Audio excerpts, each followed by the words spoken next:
Bueno, ¿En cuánto tiempo lo has preparado, Nicolás? 5 minutos. En 5 minutos van a aprender todo lo de él. Si no aprenden, es responsabilidad de Nicolás. Si al examen teórico práctico no responde bien sobre esto, Nicolás es el responsable. Bueno, hablando sobre varas de deshidratación, grados y tipos, hablemos rápidamente sobre la epidemiología. Ya lo explicó mi compañero, ¿no? Se visto que hay una reducción de deshidratación durante la pandemia debido al hacinamiento, entonces ha habido menos tasas de infección por diarrea y infecciones patógenas. Pero en general la deshidratación se define como el estado clínico constitutivo de la pérdida de líquidos y solutos en el cuerpo. Y esta pérdida de líquidos y solutos es variable. También se suele definir como una disminución del agua corporal total que provoca cambios en la osmolaridad, como mencioné, variando la concentración de solutos perdidos. Ahorita vamos a ver más sobre un detalle más sobre la definición. Sabemos que la gastroenteritis es la causa más común de deshidratación en pediatría, que ocasionalmente genera diarrea, especialmente en menores de 5 años. Su etiología es simple, ¿no? Si hay deshidratación hay pérdida de líquidos, entonces, ¿por dónde tengo que perder líquido? O es un incremento de las pérdidas, o es que no estoy consumiendo el líquido suficiente, ¿no? Hay una falta de aporte. La pregunta de por dónde se pierde el líquido nos lleva a la etiología a clasificarla en intestinales o extraintestinales, ¿no? Intestinales por vómito, diarrea, sondas, fístulas intestinales, extraintestinales como quemaduras, uso de diuréticos, uso también de osmóticos como por ejemplo eso es intestinal, ¿no? La glucosa, por ejemplo, poliuria, fiebre, por pérdida cutánea, ¿no? Sudoración excesiva, etc. Siguiente. Acá está la etiología, ¿no? Justo lo que mencionaba. Escaso aporte, como por ejemplo el ayuno prolongado, disminución de ingesta de agua, la lactancia materna no bien establecida en lactantes, excesivas pérdidas gastrointestinales por problemas renales, que no pueden regular muy bien la concentración de la orina, también por pérdidas cutáneas, quemaduras de ejercicio físico intenso, endocrinológico como diabetes mellitus, diabetes insípida, que es falta de la hormona tiroidética, cualquier síndrome que pierda sal, una renogenital como hiperplasia suprarrenal congénita, por ejemplo, y otros, ¿no? Como los enfermedades quirúrgicos, el respiratorio como la polipnea, pérdida de iones por el sudor como la fibrosis quística, etc., ¿no? Entonces, lo importante aquí es saber, preguntarnos cómo o es que está perdiendo o es que le falta aportar, y si pierdes, por dónde. Sí. La fisiopatología, ¿no? Entonces, para entender esto hay que entender de que el líquido corporal total está distribuido en dos compartimentos, ¿no? El líquido extracelular y extracelular. Y aparte de esto, también hay que entender que la distribución del agua corporal total también varía de acuerdo a la edad. Esto lo vamos a ver en un momento. Primero, que las pérdidas de líquido producen diferentes déficits en los compartimentos de los espacios extracelular e intracelular. ¿Esto qué quiere decir? Que la deshidratación aguda, por ejemplo, menos de 2 días, la pérdida de líquido en su mayoría se expresa en el líquido extracelular. En cambio, la deshidratación prolongada se aproxima en ambos compartimentos, el intracelular y el extracelular. ¿Por qué? Pues, ¿no? Porque si alguien pierde líquidos, va a perderlo del extracelular, fuera de célula, de los vasos sanguíneos o del intersticio, no del líquido extracelular. Ahora, respecto a lo que mencioné sobre que varía según la edad, vemos acá el cuadro, ¿no? Como claramente varía principalmente el agua corporal total comprende el 60% de la masa corporal en el adulto, que eso sabemos por fisiología, pero en un recién nacido se ve que en un prematuro es hasta el 80%, o sea, es mucha agua. Esto se debe a que hay menor cantidad de tejido adiposo a comparación del adulto, mayor cantidad de tejido magro, músculo, y se ha visto que también la composición de los compartimentos varía. En un prematuro, hablamos de una término, ¿no? Vemos cómo empieza con bastante cantidad de líquido, de porcentaje de peso corporal en líquido extracelular, y va disminuyendo conforme pasan los años. Y ahí se ve una tablita de cómo se comporta con el paso de los años. que el líquido extracelular va disminuyendo y en cambio el líquido intracelular aumenta un poco y luego se mantiene, ¿no? Y esto es importante. ¿Por qué? Porque esto que me indica que un niño a término tiene líquido extracelular en 45% del peso corporal. Un adulto o un niño varón, un joven varón de 15 años o más, es 20%. Entonces eso quiere decir que potencialmente un niño a término, prematuro o cualquier edad que esté cerca de esto, tiene mayor cantidad de líquido que puede perder. Entonces es más grave la clínica que al final puede desencadenar. Por eso es que las muertes se ven más en estas personas, en esa edad. Siguiente. Ahora, la osmolaridad, sabemos que la osmolaridad es la concentración de solutos en un líquido y está en el cuerpo humano por los siguientes solutos, ¿no? El sodio, los compuestos nitrogenados y la glucosa, ¿no? Ahora, la osmolaridad del plasma se modifica dependiendo de la causa de deshidratación y el mecanismo de esta. ¿Por qué? Porque sabemos que también hay una ley de ósmosis por la cual los líquidos, el líquido en dos compartimentos se transporta. El líquido separado por una membrana que comprende dos compartimentos se transportan a través de una gradiente de concentración de una concentración donde hay menor cantidad de solutos a una con mayor cantidad de solutos, ¿no? Para equilibrar esta concentración en ambos compartimentos. Entonces, por esa razón es lo que acabo de mencionar, ¿no? Que se modifica dependiendo de la causa de deshidratación. Eso quiere decir que puede haber mayor pérdida de líquido que la de solutos en algunos tipos de deshidratación, como la gastroenteritis por rotavirus, o también puede haber mayor pérdida de solutos que de líquido, como en el cólera. Que esto puede desencadenar a lo que vamos a ver más adelante, que son las clasificaciones de deshidratación, en el que está la hiperosmótica y osmótica y hiperosmolar. Por eso es importante entender eso. Siguiente. Lo que mencionaba, ¿no? Sobre los compartimentos y la ley de ósmosis. La osmolalidad en el cuerpo humano es normal, entre 275 a 295, en general 285 milismoles por kilo. Y bueno, esta osmolaridad debe mantenerse constante, ¿no? Y el cuerpo intenta mantenerla a través de mecanismos de regulación, como los conocemos en fisiología, el mecanismo de la sed, el mecanismo de la hormona antidiurética, o vasopresina, a través de los receptores del sistema nervioso, o el mecanismo del sistema de testosterona, ¿no? Que bueno, ya los conocemos, no es necesario mencionarlos. Bien. Bueno, a ver, solo para mencionar algo importante. La orquídea vasopresina se activa en un mecanismo en el que necesito más agua dentro del cuerpo. O sea, cuando estoy en un estado hiperosmótico, necesito equilibrar esa osmolaridad. Por tal razón es que introduzco más agua, reabsorbiéndola más agua que soluto. La aldosterona, por otro lado, intenta reabsorber un poquito mayor la cantidad de soluto que de agua. Entonces, en un estado hiposmótico se activa este mecanismo, ¿no? Es un detalle nomás que sería importante recalcar. Bien. Los grados de deshidratación. Los grados de deshidratación se clasifican de acuerdo a la clínica y de acuerdo a la pérdida de peso. Y eso es importante. Eso es de acuerdo a la guía de MINSA, y esa es una bibliografía que encontré que está más claro, en el que se ve que en un lactante o en un niño mayor de 2 años, bueno, el porcentaje varía, ¿no? Pero una deshidratación de grado leve es una pérdida menor del 5% de un lactante y mayor igual de 2 años, menos del 3%. 5 a 10% del lactante, moderada, mayor del 10% severa del lactante, y en mayores o iguales de 2 años es 3 a 6% moderada y mayor del 6% de severa. Igualmente lactante, menciona lo mismo. Mencioné que era por pérdida de peso, entonces tenemos que calcular cuánto perdió un peso y así evaluamos en qué grado está.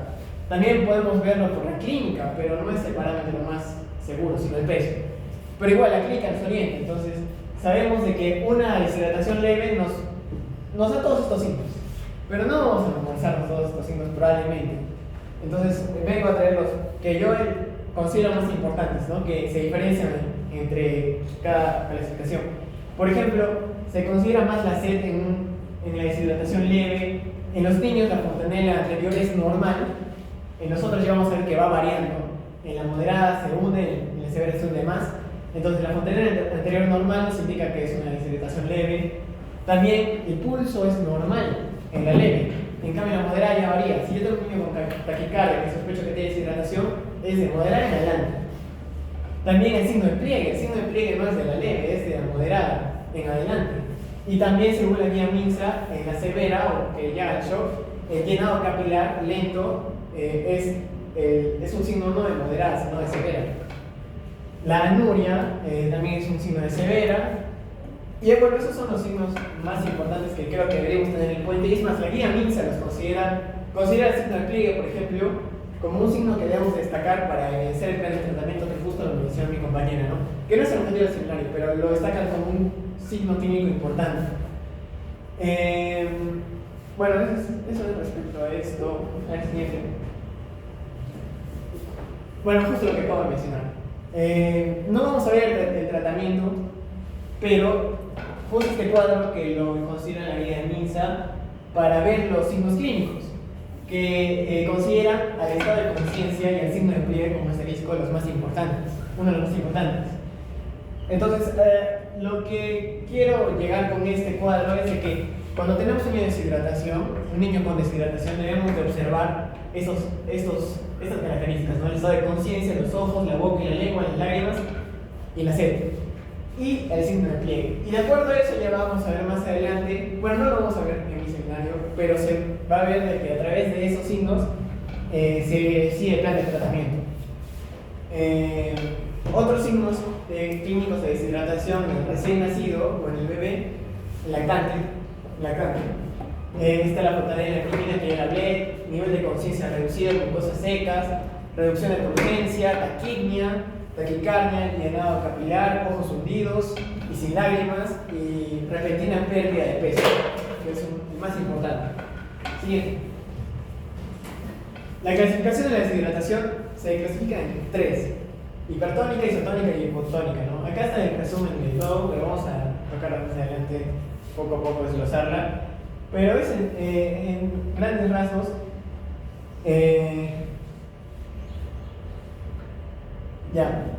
Acá el predominio de pérdidas en hipertónica se ve que hay un predominio de pérdidas mayor de agua que de solutos. En hipotónica es al revés. En isotónica es igual, ¿no? Entonces eso va a variar, como mencioné, las molaridades de los compartimentos, la cantidad de solutos en el compartimento y también las molaridades, como mencioné. Mayor de 310 es hipertónica, menos de 280 es hipotónica. También el término de tonicidad tónica se debe a... El término de tónica se debe a la tonicidad, y la tonicidad se define por la concentración de osmoles efectivos. Y los osmoles efectivos, principalmente en este caso, es el sodio y la glucosa. Pero el que se considera más porque es más fácil de perder es el sodio.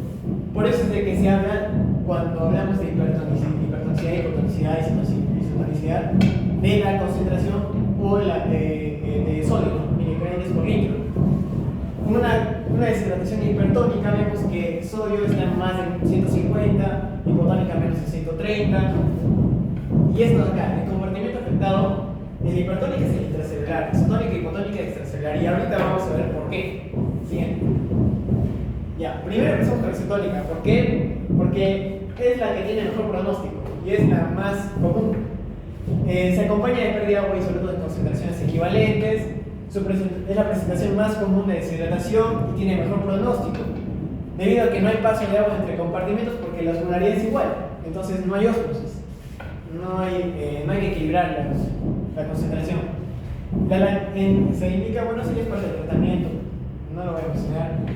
La causa más común es la diarrea y la clínica de deshidratación isotónica es la clínica que menciona la guía MINSA de la clásica: sed, signo de pliegue, ojos hundidos, frialdad de pliegue, pérdida de turgor, depresión de fontanelas y oliguria.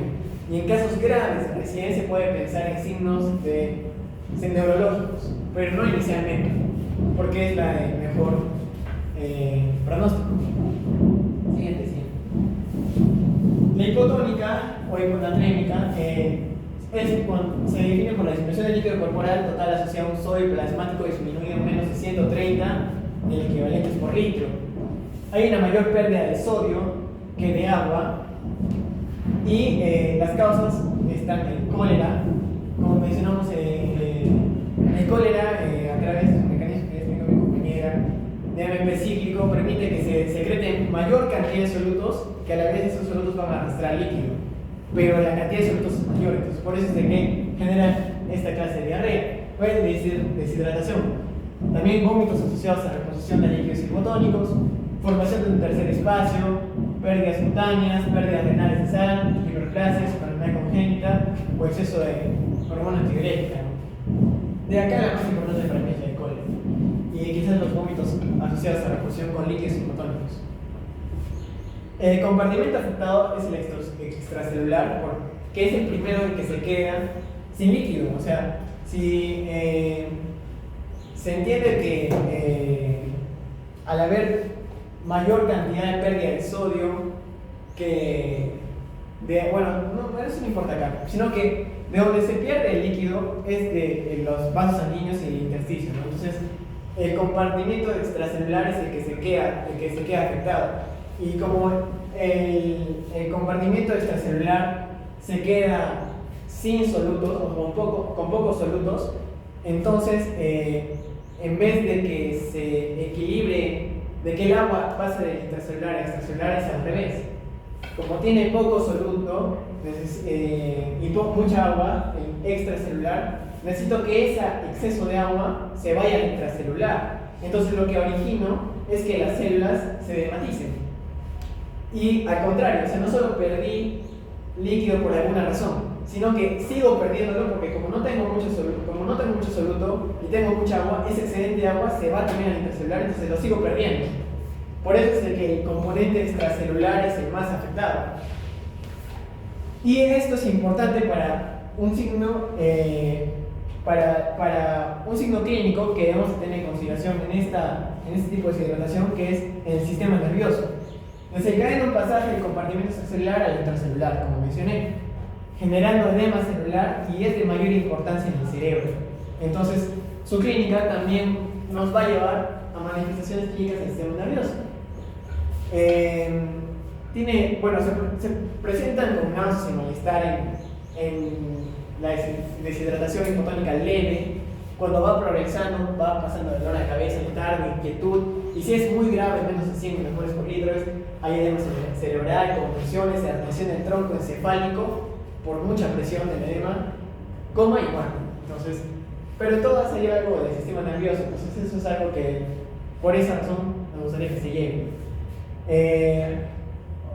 Eso ya es respecto al tratamiento, ¿no? No importa ahorita cuánto se corrige por hora ni por día, pero sí es importante saber que vamos a corregirlo lentamente porque hay un riesgo de un síndrome o bueno, de una entidad que se conoce como mielinosis continua, que puedo hablar un poco después sobre eso.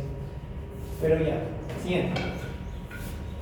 La hipertónica, que es la última, como menciono ahí arriba, esta a diferencia se caracteriza porque demora en hacer clínica. Mencioné al inicio, cuando hablé de clasificación, que la hipertónica y la isotónica son las que comprometen, la hipotónica y la isotónica comprometen el compartimento extracelular. La hipertónica compromete el compartimento intracelular. Y hay que razonar por qué, ¿no? Involucra una mayor pérdida de agua que el sodio, que resulta en una mayor concentración plasmática de ese electrolito. Las causas son enfermedades gastrointestinales, como diarrea y vómitos con pérdida de agua, neonatos alimentados con leche materna, fórmulas hipertónicas, uso de fármacos osmóticos como la lactulosa, pérdidas cutáneas como quemaduras o erosión excesiva. Se correlaciona con un paso del líquido intracelular al extracelular. Entonces, si bien es cierto, la pérdida inicial de agua es por el líquido extracelular, ¿no? Se pierde del extracelular, pero es más de agua que de solutos. O sea, ¿eso qué quiere decir? Que me queda mucho soluto en el compartimento extracelular y necesito que ese compartimento se regule por ósmosis. Entonces, ¿de dónde va a venir el agua que lo regule? Del intracelular. Entonces, por esa razón es de que el líquido extracelular al final de cuentas no se compromete mucho porque siempre está siendo regulado por el intracelular a pesar de que lo esté perdiendo. Pero el que se compromete es el intracelular. Entonces, lo que me lleva a generar una deshidratación intracelular. Y por esa razón es que demora en hacer clínica. Puede conllevar un riesgo de daño neurológico grave, como hemorragia o trombosis del sistema nervioso central, por un paso agresivo del agua intra al extracelular en hipernatremia grave y se debe corregir de manera lenta por el riesgo de edema cerebral, convulsiones, admisión y muerte, porque si lo corrijo muy rápido voy a generar que el medio no sea hipertónico, sino sea hipotónico y hay un paso muy rápido hacia el intercelular, genera edema, entonces voy a generar lo mismo que en el anterior caso, pero esta vez no por la clínica de la misma deshidratación, sino por el tratamiento. Entonces, eso también hay que considerar. Como hay deshidratación intracelular, también el cerebro también se va a afectar. Entonces, también tiene clínica del sistema nervioso central, ¿no? Bueno, esta se caracteriza por tener tendencia a tener fiebre, lengua muy seca, extremidades húmedas, sed severa y signos del sistema nervioso central, irritabilidad, rigidez de nuca, letargia, convulsiones, hipertonía y coma. Siguiente. Ahora, el diagnóstico, hay una escala que le llaman la escala de Gorelick, en el que se ven todos estos criterios: ojos hundidos, ojos secas, ausencia de lágrimas, pérdida de turgencia de piel, deterioro del estado general, relleno capilar mayor a 2 segundos, pulso radial débil, taquicardia mayor a 150 latidos por minuto, respiración normal y oliguria. Y de acuerdo a estos 3 criterios son suficientes para empezar a diagnosticar la deshidratación, que empieza por leve, y cuando más criterios haya, mayor grado de deshidratación se encuentra. Es casi 90% sensible y específico, así que es una buena opción para diagnóstico. Sobre lo que decía, ¿no? Mi diagnóstico es por orina, ¿no? Bueno, como hay un estado, vemos que esto se ve en la deshidratación hipotónica cuando se trata. La neurona trata de adaptarse perdiendo sodio, potasio y cloro dentro del líquido cefalorraquídeo y los osmolitos orgánicos. Pero cuando hay una reposición brusca, porque se da por el tratamiento de sodio, ocurre una deshidratación cerebral. Y esa deshidratación cerebral, me va a conllevar a que al final haya un edema cerebral, haya entrada de agua y desarrollo de fibras nerviosas, daño en el endotelio vascular, promoviendo la liberación de factores neurotóxicos, degenerando los astrocitos y oligodendrocitos y destruyendo la mielina, ¿no? Generando pneumonia que tiene un pronóstico muy malo. Respecto a las causas de deshidratación, quizás las más importantes que son fijas son las del virion cólera y la de gastroenteritis por rotavirus, ¿no? Las otras pueden variar. Puede que se hayan percatado que, por ejemplo, las quemaduras se repiten y así sale en radiografía. Pero lo importante es de que ante la duda se haga un ADA, y en el ADA se va a ver cómo está la osmolaridad, cómo están los electrolitos, y de acuerdo a eso vamos a clasificar también si es hipertónica, hipotónica y isotónica. Entonces, ese es el principal criterio para definirla, ¿no? Más que la causa.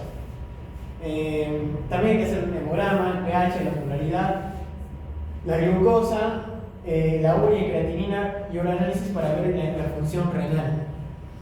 Siguiente, por favor. Bueno, ese es el tratamiento, pero todo es parte de, no se lee, pero ya no se ve.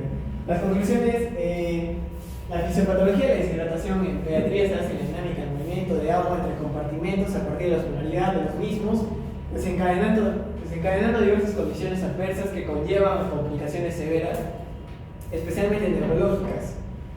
Los tipos de deshidratación se dividen en hiponatrémica, isomatrémica y hipernatrémica, que difieren tanto en su diagnóstico, clínica y tratamiento, requiriendo cada uno de un enfoque específico. Y la evaluación de los grados de deshidratación permite determinar la gravedad de la condición en niños, en base a la clínica y el porcentaje de peso perdido. Permite resaltar la necesidad de una atención cuidadosa en condiciones vulnerables, y las manifestaciones clínicas varían según el tipo de deshidratación, lo que resalta la importancia de una evaluación precisa para implementar un manejo adecuado y oportuno, como dice el guía. Bueno, y eso es todo.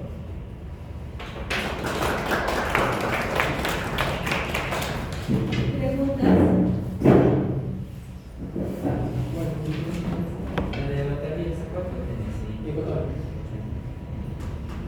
Otra pregunta. Esta es la diapositiva que le hace por el Nicolás, ¿cuál sería la clasificación de la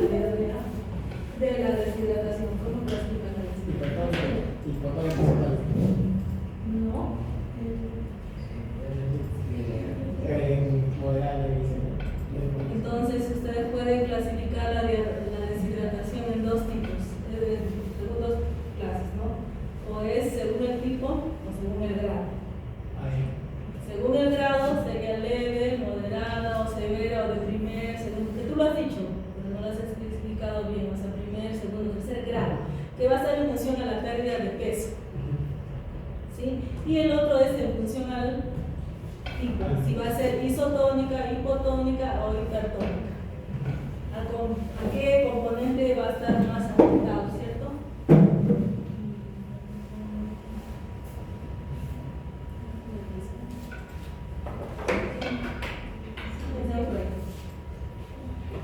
No,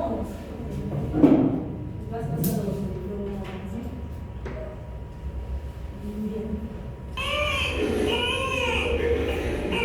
Entonces, un dato importante, un objetivo de esta clase es que ustedes identifiquen los signos de deshidratación, ¿no?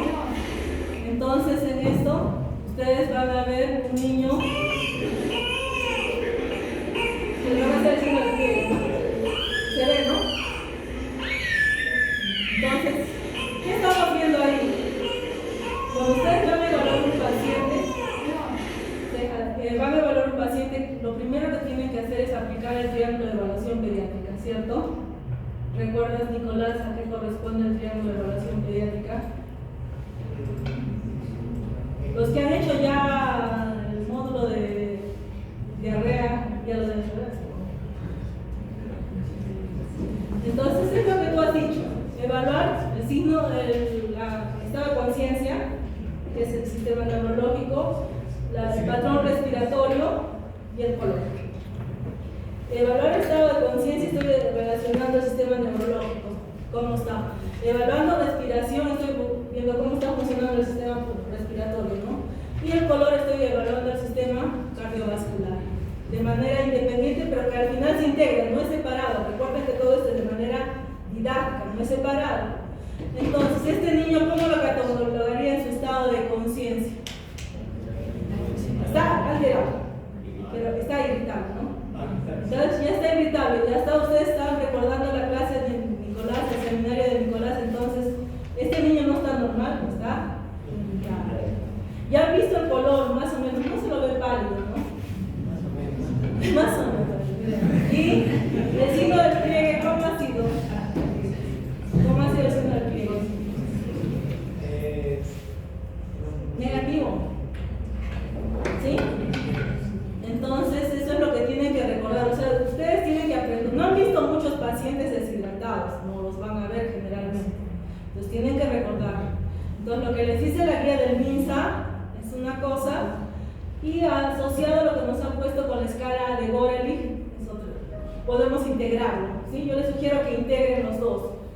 Si ponen a 3 pediatras con el mismo paciente, uno de ellos va a ser leve, el otro va a ser moderado. No nos vamos a poner porque no es muy claro. Cuanto más clasificaciones tenga una enfermedad, es más difícil de precisar. Pero el gol estándar, como ha dicho Nicolás, va a ser el peso, pero usualmente no vamos a tener el peso. Entonces, por eso, con esas características, asumimos que es probable tal pérdida de peso, ¿sí? Bien. Sigue pasando. Mientras, ¿qué características ha dicho que tiene la deshidratación hipertónica? Nicolás, ¿qué característica importante tiene la deshidratación? Bajo, no le pones.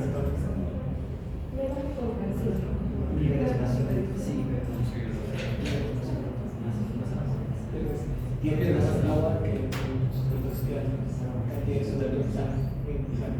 ya, entonces una de las características, dependiendo de, es los ojos hundidos, ¿no? Pero la guía del MINSA te dice algo que debes tener en cuenta si es un paciente que normalmente tiene los ojos hundidos.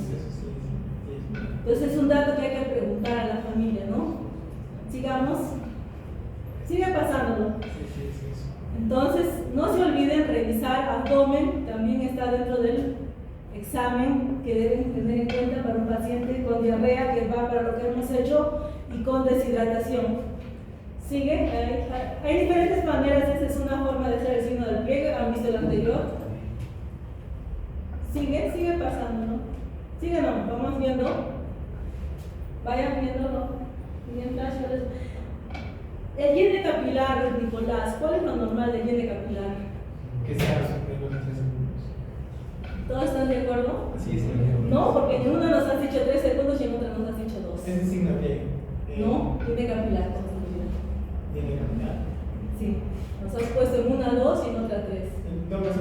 inicio menciona que tiene que ser menos 3. Así. Entonces no se ponen de acuerdo, pero sí el saber que tiene capitales prolongados, ¿no? Más de 2. Más de 2. Algunos ponen de 2 a 4, más de 4. Algunos ponen de 2 a 3, más de 3. Para decir moderado o severo. Pero en el grado leve no hay. Debe estar más. ¿Sigue? Síguelo pasando. Más, sigue avanzando. Entonces ahí tienen, ahí nomás, miren, fíjense en este paciente. Entonces recuerden el triángulo de evaluación pediátrica, ¿sí? Entonces tenemos compromiso del estado de conciencia, tenemos alteración del patrón respiratorio, ¿sí?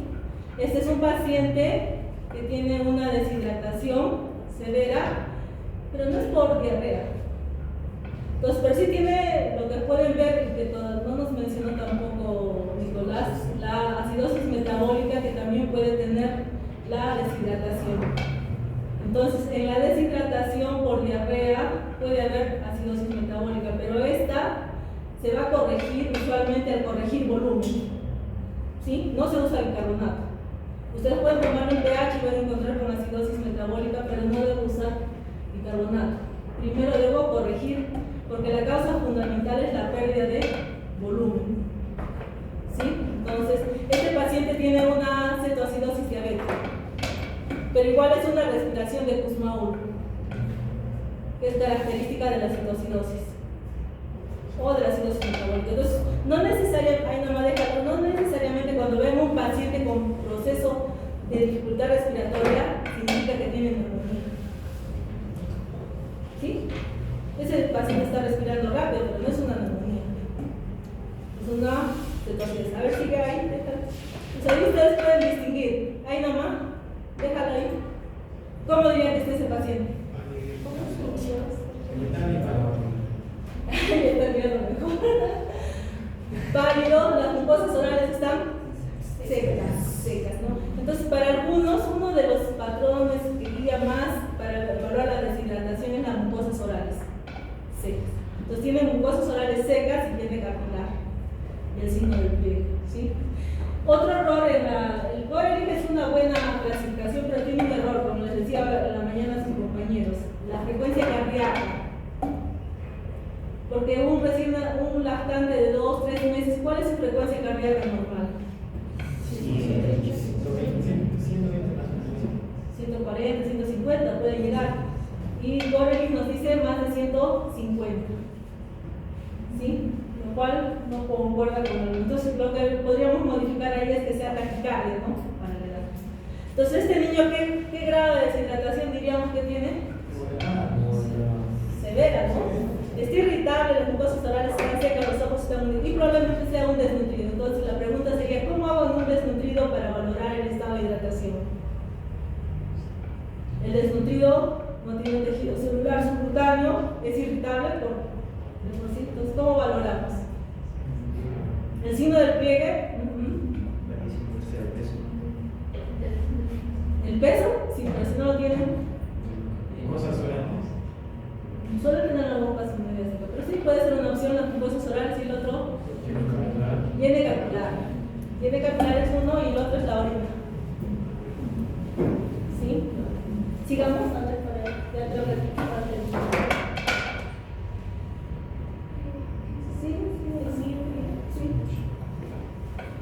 Entonces ahí sigue el pasaje, avanza el video. Entonces ahí tienen varios pacientes, ¿no? ¿Sí? Ahí. Entonces este paciente, a diferencia del que hemos visto que está con tercer grado, está con compromiso mayor del estado de conciencia, ¿no? Entonces, ¿qué tipo de deshidratación sería? Severa probablemente con shock, ¿no? Sin ver pulso radial, sin ver hiene capilar, probablemente está con shock. A diferencia de ese niño. A ver, sigue. Entonces, un dato importante es la sed. ¿Sí? Ese es un dato muy importante a tener en cuenta. Miren cómo bebe el primero y miren cómo bebe ese niño, ¿no? Este es el clásico, miren. Miren cómo quiere beber. ¿Sí? Eso es bebe con avidez. ¿Sí? Miren cómo pide. Mi compañero que se va a dar la lista. Ya, sigamos.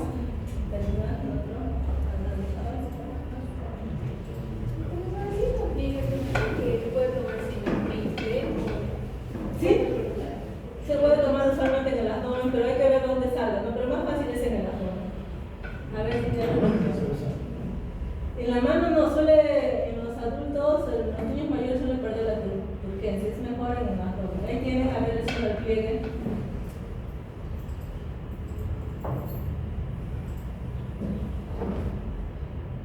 Generalmente es en 2 a 3 segundos, entre 4 segundos sostenerlo, ¿no?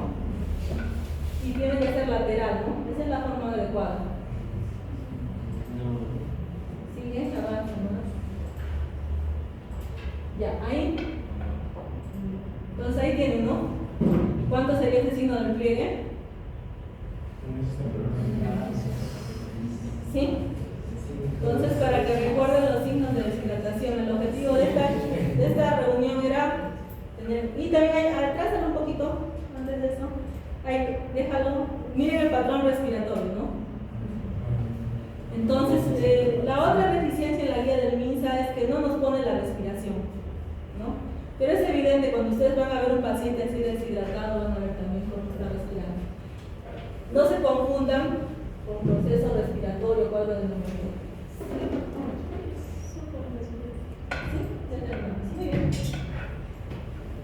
Entonces, ¿cuáles serían los signos más importantes de lo que hemos visto? ¿Qué consideran? Bastante. ¿Dónde los estás pasando?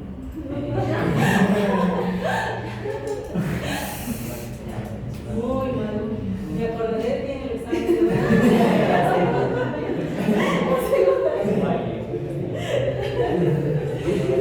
¿Qué signos serían importantes a recordar? Empiecen siempre por el triángulo de evaluación, ¿no?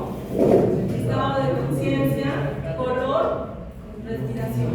Y de ahí vamos examinando. ¿Cuál es lo que nos dicen que es importante? Y las mucosas orales.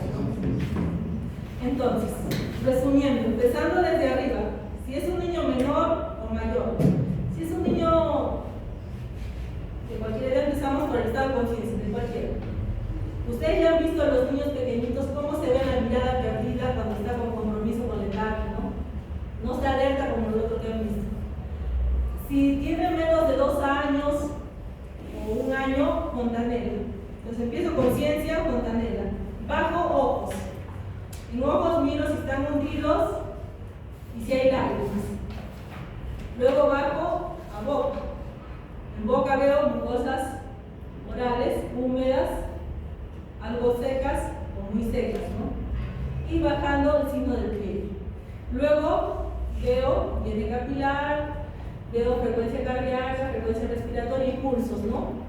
Pero aparte complemento con orina, ¿no? ¿Qué es lo que no nos dice la guía del MINSA, no? Sí, menciona. También menciona que. No tanto, no, en la guía del plan A veces no. En el plan así, no, pero en ese capítulo de respiración. En ese plan, en esa figura sí, pero en la guía del MINSA estrictamente no te pone orina. Entonces un dato importante a tener en cuenta es lo, ¿sí? Bien. ¿Alguna duda? Entonces revisar ya. El síndrome se llama de desmielinización osmótica, ya no es de mielonisis continua. Desmielinización osmótica porque antes se asociaba solo al puente a nivel cerebral, pero ahora se ha visto que es en diferentes zonas que no sean necesariamente el puente. Suele ser también en adultos, suele ser inesperado, suele ser asociarse a la corrección de sodio bajo, pero también se ha visto en la corrección de sodio alto. Entonces, diferentes mecanismos, que no es el tema tanto de tratar, pero sí deben conocer. La deshidratación hipertónica, que muy bien lo has mencionado, a destacar sería que los niños suelen tener fiebre. Las deshidrataciones hipertónicas las hemos visto en pacientes recién nacidos, que solo han recibido leche materna, que no han tenido un adecuado aporte. ¿Cuál es la característica de estos niños? Vienen al quinto o sexto día con una baja de peso de más del 7-10%. O sea, si nació con 3 kilos y viene con 2,500, 2,400, ya van bien. Si tiene fiebre, puede tener fiebre, y la piel puede estar empastada, el niño está irritable y la lengua está como un loro, seca, lengua de loro seca. ¿Sí? Tanto la hipertónica como la hipotónica me van a dar trastornos de conciencia. ¿Sí? Tanto, bueno, eso lo van a ver en la corrección en su clase de tratamiento, ¿no? Pero usualmente tanto la hipertónica como la hipotónica no debo corregirla rápido. Para la hipotónica, usualmente 24 horas, y la hipertónica 48 horas de corrección.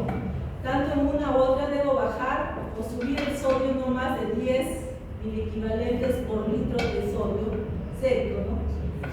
Algunos dicen 8, algunos dicen 12. La idea es no más de 10 al día, o sea, en promedio, depende de la referencia que ustedes usen. Y eso va en función a la tabla que me has puesto en tu trabajo, ¿no? Que faltaría que referencias, no le has puesto la referencia exacta de esa la última que has puesto. Pero no era el objeto, por eso no insisto en eso. Bien, luego, ¿cuáles serían los signos claves que da la guía del MINSA para deshidratación, Nicolás? La fontanela, bueno, para niños está la fontanela. La guía del MINSA te dice hay 3 signos claves. Tu compañero te está soplando. Hace el signo de pliegue y el estado de conciencia. Entonces tienen las 3 S: sensorio, sed y signo de pliegue, ¿no? Luego, ¿qué diferencia habría entre deshidratación hipotónica e hipertónica, fundamentalmente, Nicolás? ¿Cómo diferenciarías? Entre la hipertónica y hipotónica. Con los militares. No tienes laboratorio. Allá, entonces, por la clínica, por ejemplo, la que se dijo que la hipertónica solamente demora en hacer clínica y aparte puede presentar fiebre y ambos se pueden hacer con signos del sistema nervioso central. La hipotónica presenta, ¿cómo se llama? Signos neurológicos en todos los grados de deshidratación, empezando por náuseas. Puede llegar, solamente puede luego continuar por eternidad, letargo, o ya después más grave puede ser, puede llegar a tener coma en la cerebral, etc. Pero clínicamente esos son los datos que podría usar. Entonces siempre no se olviden que clínicamente empezamos con historia, ¿no? La historia de pérdidas y la historia de ingesta. Usualmente la deshidratación hipernatrémica va a ser asociada a la ingesta o al uso de soluciones hipertónicas. Entonces, uno de ellos suele ser, por ejemplo, que no diluya bien la leche, si toma fórmula, que no diluya bien la fórmula. Ustedes saben que normalmente las fórmulas vienen una medida por 1 onza. Pero hay otra fórmula que viene 1 onza para 2 medidas, o sea, si esa fórmula la pongo que es 1 onza para 2 medidas, la pongo 1 onza para, o sea, una medida para 2 onzas, la pongo una medida por onza, sería lo más sodio. Tanto la leche materna, las fórmulas tienen sodio, una concentración de sodio, ¿no? Entonces es importante que tengan en cuenta las diferencias. Fundamentalmente la que te va a dar convulsiones va a ser la hipotónica, ¿no? Por el edema. Pero también te va a dar la hipertónica porque hace hemorragia intracerebral. La que va a ir a insuficiencia renal más frecuentemente va a ser la hipertónica. ¿Sí? ¿Alguna duda hasta ahí? ¿Alguna? Ya son expertos identificando signos de deshidratación. ¿Sí? El objetivo de este seminario es que ustedes aprendan a identificar los signos y clasifiquen la deshidratación. según el grado y según el tipo.